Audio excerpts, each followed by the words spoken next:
మన ప్రభువైన యేసుక్రీస్తు నామములో మీ అందరికీ నా హృదయపూర్వకమైన వందనాలు.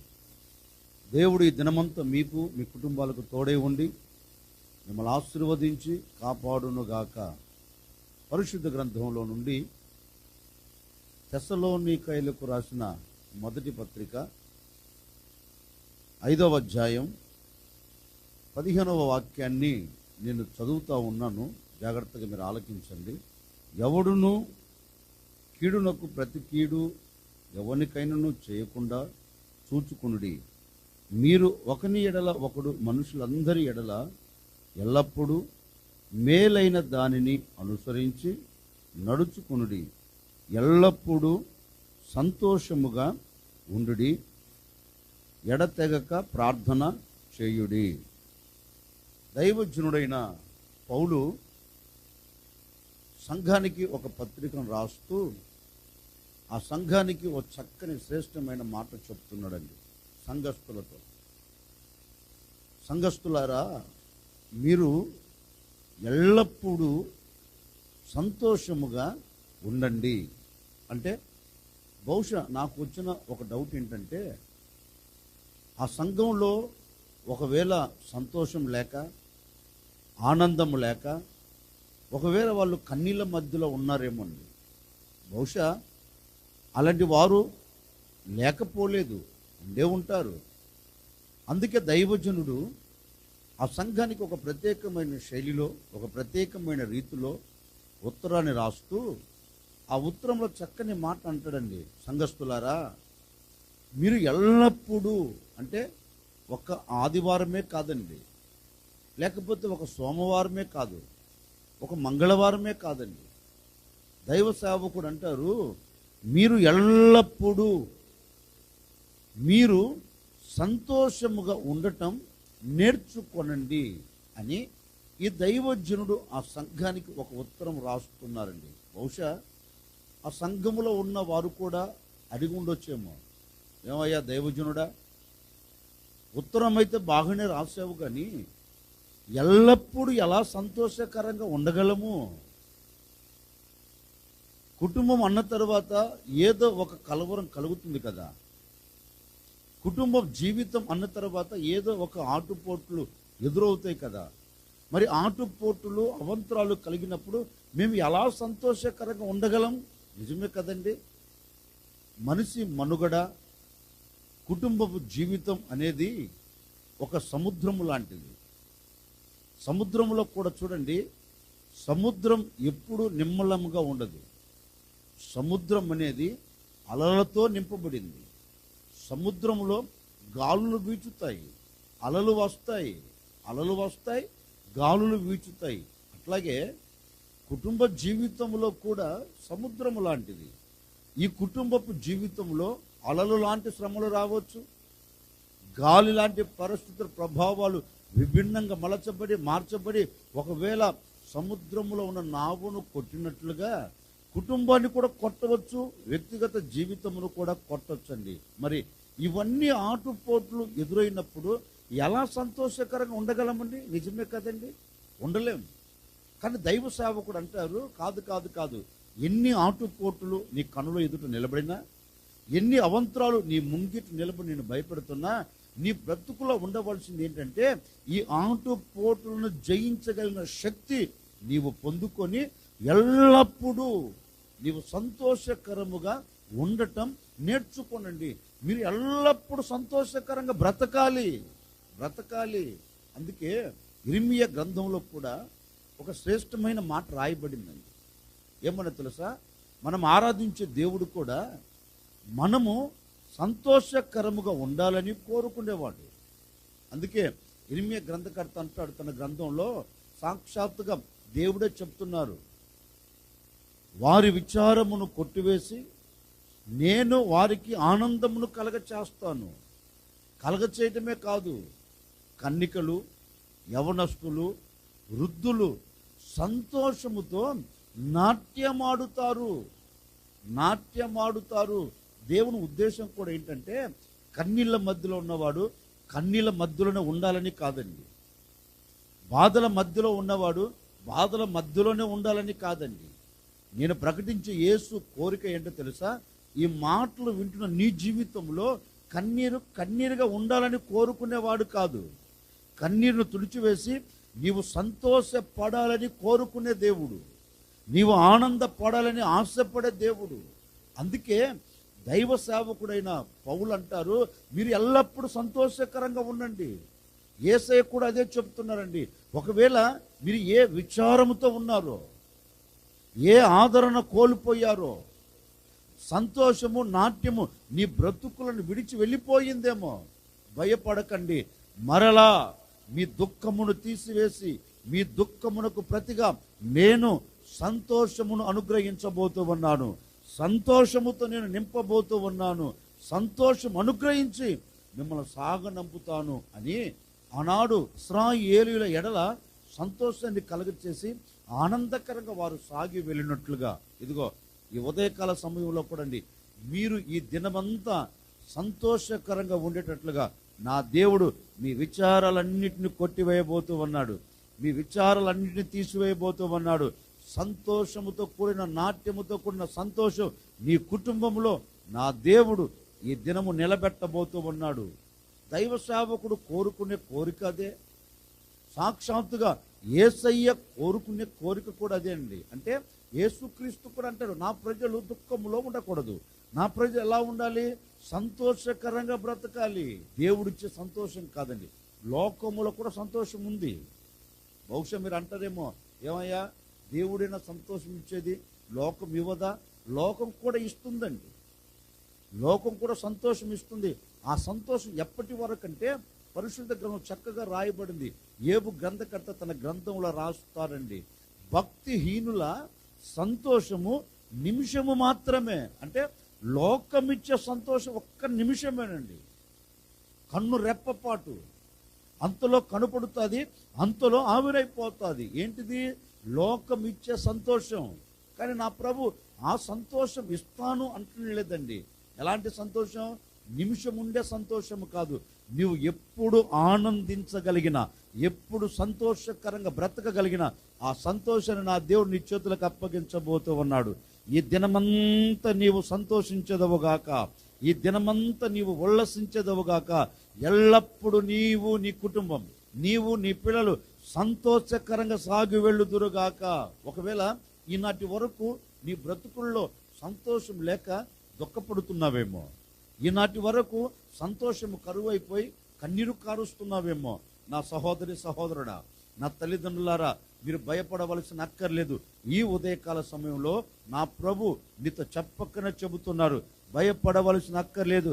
మీరు ఎల్లప్పుడూ సంతోషకరంగా ఉండేటట్లుగా నేను మీ దుఃఖమును తీసివేయబోతూ ఉన్నాను, మీ దుఃఖమును కొట్టివేయబోతూ ఉన్నాను.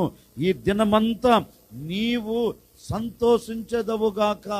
ఓ సేవకుడిగా నేను కూడా కోరుకుంటున్నానండి, ఆ రోజు దైవజనుడైన పౌలు సంఘాన్ని కోరుకున్నట్లుగా ఒక సేవకుడిగా ఈ ఉదయకాల సమయంలో నేను కోరుకొని మిమ్మల్ని ఆశీర్వదిస్తున్నానండి. ఈ దినమంతా నీవు, నీ కుటుంబం, ఈ దినమంతా నీవు, నీ పిల్లలు, ఈ దినమంతా నీ వ్యాపారంలో, నీ చేతి పనిలో తప్పక నీవు సంతోషించదవుగాక, నీవు సంతోషించదవుగాక.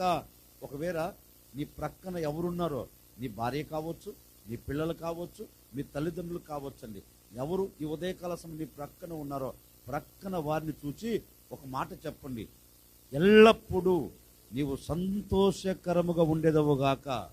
చెప్పండి, ఒకరికొకరు చెప్పుకోండి, ఒకరు చెప్పుకోండి. ఎల్లప్పుడూ ఎల్లప్పుడూ నీకు సంతోషం కలుగునుగాక, ఎల్లప్పుడూ నీకు సంతోషం కలుగునుగాక, ఎల్లప్పుడూ సంతోషం కలుగునుగాక. ఈ ఉదయకాల సమయం మీరు కోరుకున్నట్లే ఎల్లప్పుడూ మీరు సంతోషకరంగా జీవించెదరుగాక. ఈ దినమంతా కూడా నువ్వు సంతోషకరంగా సాగి వెళ్ళుదువుగాక. అందుకే దైవజనుడైన పౌలు అంటారు, సంగమా మీరు ఎల్లప్పుడూ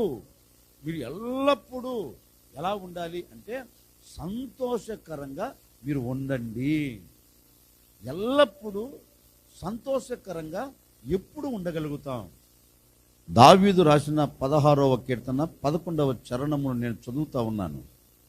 జీవ మార్గమును నీవు నాకు తెలియచేసేదవు, నీ సన్నిధిని సంపూర్ణ సంతోషము కలదు, నీ కుడి చేతిలో నిత్యము సుఖము కలవు. కీర్తనాకారుడైన దావీదు భక్తులు చక్కని కీర్తన రాస్తున్నాడండి. ఏమని రాస్తున్నారు అంటే, నీ సన్నిధిలో నాకు ఏం కలిగిందంటే సంపూర్ణ సంతోషం. ఏం దావీదు, సంపూర్ణ సంతోషం నీ కుటుంబంలో కలగలేదయ్యా. సంపూర్ణ సంతోషం నీ కన్న బిడ్డల ద్వారా నీకు కలగలేదయ్యా.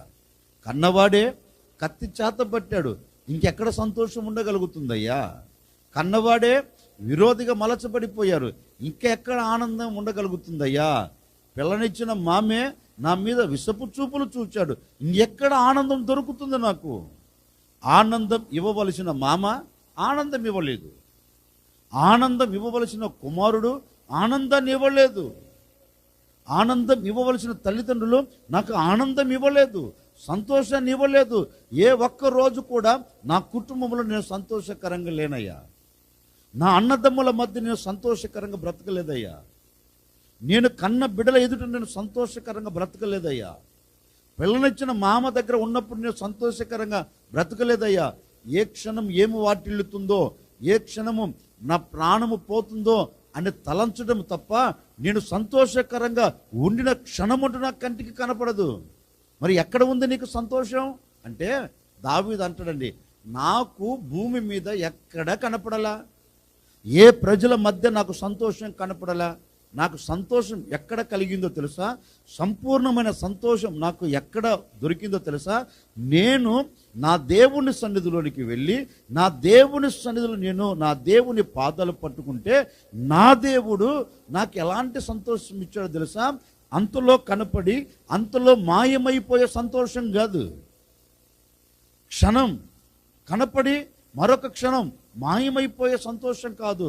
నాకు ఎలాంటి సంతోషం నా దేవుని సన్నిధిలో దొరికిందంటే సంపూర్ణ సంతోషం.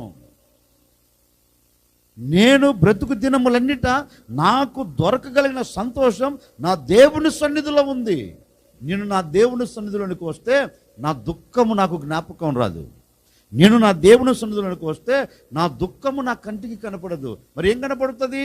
నా హృదయం ఉల్లసిస్తుంది, నా హృదయం పరవశిస్తుంది, నా హృదయం గంతులు వేయగలుగుతుంది. ఎందుకని? నేను నా దేవుని సన్నిధిలోనికి వచ్చాను గనక నా దేవుని సన్నిధిలో ఎలాంటి సంతోషం? ఎల్లప్పుడూ. అందుకే దైవ సేవకుడు అంటాడు, ఎల్లప్పుడూ సంతోషముగా ఉండండి, ఎల్లప్పుడూ సంతోషముగా ఉండండి అంటాడు దైవజనుడు. అలాంటి సంతోషం ఎక్కడ దొరుకుతుందంటే దేవుని సన్నిధిలో. దావీదు అదే అంటాడండి, నాకు ఎక్కడ సంతోషం దొరకల, నా దేవుని సన్నిధిలోనికి నేను వచ్చాను కనుక నా దేవుని సన్నిధిలో నా హృదయమునకు కావాల్సిన సంపూర్ణ సంతోషం, నేను ఎల్లప్పుడూ ఆనందించగలిగిన సంతోషం, నేను ఎల్లప్పుడూ పరవశించగలిగిన ఆ సంపూర్ణ సంతోషం నా దేవుని సన్నిధిలో ఉన్నది కనుక నేను నా దేవుని సన్నిధిలోనికి వెళ్ళి ఆ సంపూర్ణ సంతోషమును నేను అనుభవిస్తున్నాను అంటాడండి. నిజమేనండి. ఈ రోజున చాలా కుటుంబాలు క్రైస్తవులు అనబడుతున్న వారు కావచ్చండి, విశ్వాసులు అనబడుతున్న వారు కావచ్చండి. ఈ రోజున దేవునికి సన్నిధికి దూరమైపోయి దేవుని సన్నిధిలో ఉన్న సంతోషాన్ని కోల్పోయి కన్నీరు కారుస్తున్న కుటుంబాలు కోకొలలుగా ఉన్నాయండి. ఎందుకని? దేవుని సన్నిధిలోనికి రాక, దేవుని సన్నిధిలో చేరి దేవునిని అడగక లోకం వెళ్తున్నారు. మాకు అక్కడ సంతోషం ఉందిలే, ఇక్కడ సంతోషం ఉందిలే అని అడుగులు వేస్తున్నారు. అది ఎంత మట్టుకు అంటే ఒక్క నిమిషము మాత్రమే, ఎల్లప్పుడూ ఉండే సంతోషము కాదు. ఈ రోజున విశ్వాసం కూడా అండి దేవుని సన్నిధికి దూరం అయిపోయి దేవుని సన్నిధిలో ఉన్న దీవెనను, దేవుని సన్నిధిలో ఉన్న సంతోషాన్ని పోగొట్టుకొని ఈ రోజున విశ్వాసి జీవితంలో పొడచూపేది ఏంటో తెలుసండి? కన్నీరు. ఒక క్రైస్తవుడు జీవితంలో పొడచూపేది ఏంటో తెలుసండి? కన్నీరు. ఎందుకని? దేవుని సన్నిధికి వచ్చి సంతోషాన్ని పొందుకోవాలంటే వెనకంజ వేస్తున్నావు. అందుకే కదా ఈనాటి వరకు కన్నీరు కార్చేది. అందుకే ఒక సేవకుడిగా నేను మరలా మీతో చెప్తున్నాను, ఆనాడు దావీదు దేవుని సన్నిధిలోనికి వచ్చి దేవుని సన్నిధిలో ఉన్న ఆ సంతోషాన్ని అనుభవించినట్లుగా మీరు దేవుని సన్నిధిలోనికి వస్తే నీకు ఎల్లప్పుడూ సంపూర్ణమైన సంతోషం దేవుని సన్నిధిలో దొరుకుతుందండి. సదాకాలం ఉండగలిగిన సంతోషం నీకు ఎక్కడా దొరకదండి, ఎక్కడా దొరకదు. ఒకవేళ దేవునికి దూరం అయ్యావా, దేవుని సన్నిధికి దూరం అయిపోయావా, దేవుని సన్నిధిలో ఉన్న సంతోషాన్ని పోగొట్టుకొని ఒకవేళ వేదన పడుతున్నావా, దేవుని సన్నిధిలో ఉన్న సంతోషానికి దూరం అయిపోయి ఒకవేళ కన్నీరు కారుస్తున్నావా, ఒక సేవకుడిగా మరలా చెప్తున్నాను, నా సహోదరి సహోదరులారా, దేవుని సన్నిధికి వచ్చి దేవుని సన్నిధిలో ఉన్న ఆనందం నీవు అనుభవించినట్లుగా మరలా మరలా దేవుని సన్నిధికి వచ్చేదానికి నీవు ప్రయత్నం చేసి దేవుని సన్నిధిలో ఉన్న ఆ సంపూర్ణ సంతోషమును నీవు పొందుకోవాలని మరలా ఒక సేవకుడికి నేను మీకు హెచ్చరిక చేస్తున్నాను. ఒకవేళ ఈనాటి వరకు దేవునికి దూరం అయిపోయి సంతోషం కోల్పోయారా, మరలా దేవుని సన్నిధికి రండి. దావీదు దేవుని సన్నిధిలోనికి వచ్చినట్లుగా నీవు దేవుని సన్నిధిలో అడుగు పెడితే తప్పక నా దేవుడు నీ బ్రతుకులో ఒక అద్భుతమైన కార్యం జరిగించబోతూ ఉన్నారు. ఎప్పుడు నీవు చూడలేని సంతోషాన్ని నా దేవుడు నీ బ్రతుకులు నిలబెట్టబోతూ ఉన్నాడు. నీవు దేవుని సన్నిధికి వచ్చి దేవుని సన్నిధిలో నీవు అడగగలిగితే నిశ్చయముగా ఈ దినమంతా నీ బ్రతుకు దినములన్నిట నీవు ఎల్లప్పుడూ సంతోషకరంగా ఉండగలిగిన ఆ సంపూర్ణమైన సంతోషం నా దేవుడు నీ కుటుంబంలో నిలబెట్టబోతూ ఉన్నాడు. నీ కుటుంబంలో అలాంటి సంతోషం నిలబెట్టునుగాక, అలాంటి సంతోషం దేవుడు నీకు ఇచ్చి నేను నడిపించునుగాక. అందుకే దైవ సేవకుడు అంటాడండి, ఎల్లప్పుడూ సంతోషకరంగా ఉండండి, ఎల్లప్పుడూ సంతోషించండి, ఎల్లప్పుడూ సంతోషించండి. ఎల్లప్పుడూ మనం సంతోషించాలంటే ఏం చేయాలంటే మనం దేవుని సన్నిధిలోనికి వస్తే ఎల్లప్పుడూ సంపూర్ణముగా ఉండే ఆ సంతోషాన్ని దేవుడు మన చేతులకు అప్పగిస్తాడండి. ఒక సేవకుడిగా ఈ ఉదయకాల సమయంలో మనసారా కోరుకుంటున్నాను, నువ్వు ఎక్కడ ఉన్నా ఏ స్థలంలో ఉండి ఈ మాటలు వింటున్నా ఓ చిన్న నిర్ణయం తీసుకో. అయ్యా, నేను నీ సన్నిధిలోనికి వస్తాను, నీ పాదాలు పట్టుకుంటాను, మరలా నాకు సంతోషం ఇవ్వండి, మరలా నాకు ఆనందం ఇవ్వండి అని నోరు తెరచి దేవుని పాదాలు పట్టుకోగలిగితే నిశ్చయముగా ఈ దినమంతే కాదండి, నీ బ్రతుకు దినములన్నిట నీవు సంతోషాన్ని చూడబోతూ ఉన్నావు. నీవు సంతోషించదవుగాక, నీవు సంతోషించదవుగాక. ఈ దినమంతా నీవు నీ కుటుంబం సంతోషకరంగా సాగి వెళుదురుగాక. ఈ దినమంతా నీ వ్యాపారంలో నీకు సంతోషం కలుగునుగాక. ఈ దినమంతా నీ చేతి పనుల సంతోషం కలుగునుగాక. ఈ దినమంతా నీ చదువుల రంగాల్లో సంతోషం కలుగునుగాక. ఈ దినమంతా నీ ఉద్యోగంలో సంతోషం కలుగునుగాక. ఈ దినమంతా నీవు ఏది పూనుకొనినా ఆ పనిలో నా దేవుడు నీకు సంతోషం ఇచ్చి నడిపించబోతూ ఉన్నాడు. నీవు సంతోషకరంగా ఎల్లప్పుడూ బ్రతుకుదువుగాక. నిండు మనసుతో ఒక సేవకుడికి నేను మిమ్మల్ని ఆశీర్వదిస్తున్నానండి. ఇదిగో ఈ ఉదయకాల సమయం నుండి నీ బ్రతుకు దినములన్నిట నీవు సంతోషము చూచెదవుగాక, సంతోషించెదవుగాక, సంతోషించెదవుగాక. యేసు నామములో నీ కుటుంబం సంతోషించునుగాక, యేసు నామములో నీ పిల్లలు సంతోషించెదరుగాక, యేసు నామములో నీకు కలిగిన సమస్తం దేవుని సన్నిధిలో ఉన్న సంపూర్ణమైన సంతోషం పొందుకొని మీరు ఆనందకరంగా సాగి వెళ్ళుదురుగాక. తలలు వంచండి, ఒక చిన్న ప్రార్థన. ఆశ్చర్యకరుడా, మీకు స్తోత్రాలు చెల్లిస్తూ ఉన్నాం. మీరెంతైనా సర్వశక్తి కలిగిన దేవుడవు, నిజమే. మేము ఎల్లప్పుడూ సంతోషకరంగా ఉండాలి అని కోరుకున్న దేవుడవు.